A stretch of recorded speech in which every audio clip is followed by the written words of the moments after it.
මේ වීඩියෝ එකෙන් මම පුතාලට කියලා දෙන්න හදන්නේ B අකුර කොහොමද ඩබල් රූල් බුක් එකක ලියන්නේ කියලා. ඔයාලා දන්නවනේ B අකුර කියන්නේ ඉංග්‍රීසි හෝඩියේ දෙවන අකුර කියලා. B අකුරෙත් කොටස් දෙකක් තියෙනවනේ දුවේ පුතේ. ඒ තමයි capital B, simple B. ලොකු B අකුරයි පොඩි B අකුරයි කියලා. මම ඔයාලට කියලා දෙනවා මොනවද මේ B අකුර ලියන ස්ටෙප්ස් කියලා. මුලින්ම අපි capital B අකුර ලියමුකෝ.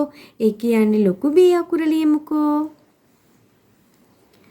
මෙන්න මේ විදියට මුලින්ම මෙතනින් ස්ටෑන්ඩ් ලයින් එකක් ගන්නවා අපි.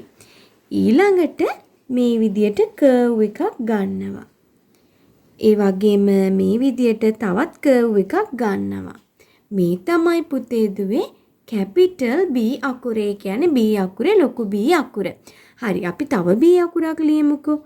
මෙන්න මේ වගේ ස්ටෑන්ඩ් ලයින් එකක් ගන්නවා. මේ විදියට කර්ව් එකක් ගන්නවා. තවත් මේ විදියම කර්ව් එකක් ගන්නවා. මම ස්ටෙප්ස් කියලා දෙන්නම්කෝ. මේ තමයි පළවෙනි ස්ටෙප් එක. ඒ කියන්නේ පළවෙනි පියවර. මේ තමයි දෙවන පියවර. මේ තමයි තුන්වෙනි පියවර. මේක පළවෙනි පියවර, මේක දෙවන පියවර, මේක තමයි තුන්වෙනි පියවර. capital B අකුර ලියන. ඔන්න බලන්නකෝ තුන්වෙනි රූල නම් නිදහසේ තියෙන්න දීලා තියෙනව නේද? තුන්වෙනි රූලේ මුකුත් ලියන්නේ යන්නේ නැහැ. හරිද? එහෙනම් මේ තියෙන්නේ රෙඩ් ලයින් එකක් තියෙනවා. මෙතනත් රෙඩ් ලයින් එකක් තියෙනවා. රෙඩ් ලයින් දෙක මැද්දේ නිල් පාට ඒ කියන්නේ blue lines දෙකක් තියෙනවා. එතකොට අපි මෙන්න මේ තුන්වෙනි රූලේ මුකුත් ලියනවද?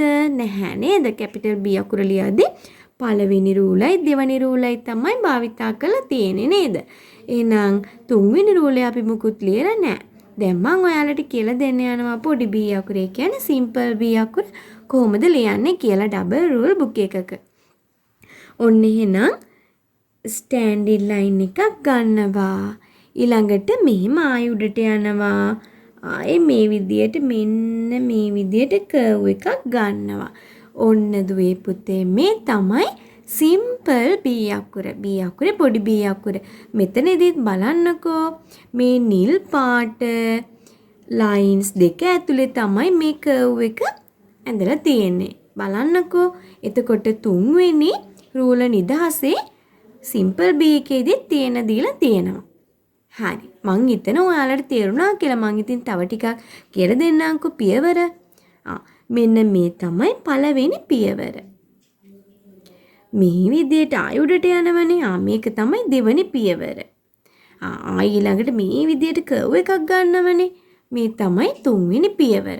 ඔන්නේ නම් මං ආයි ලියලා පෙන්නන්නම්කෝ ඔයාලට. capital B අකුරේ simple B අකුරේ. මෙන්න මේ විදියට ස්ටෑන්ඩ් ලයින් එකක් අරගෙන ඊට පස්සේ කර්ව් එකක් ගන්න උඩටත් ඊට පස්සේ ඊළඟට ආයික තව කර්ව් එකක් ගන්නවා මේ capital B අකුර. simple B අකුර ලියන්නේ එතකොට මේ විදියට ස්ටෑන්ඩ් ලයින් එකක් ගන්නවා. ඊට පස්සේ ආයි මෙහෙම උඩට යනවා.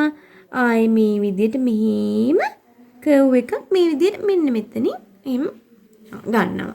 මේ තමයි simple B අකුර. තව එකක් ලියමුකෝ.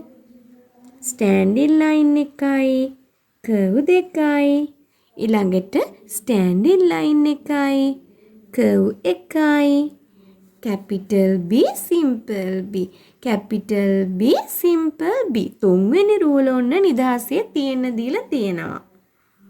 හරි මෙහෙම තමයි එතකොට capital B අකුරත් simple B අකුරත් ඩබල් රූල් බුක් එකක ලියන්නේ.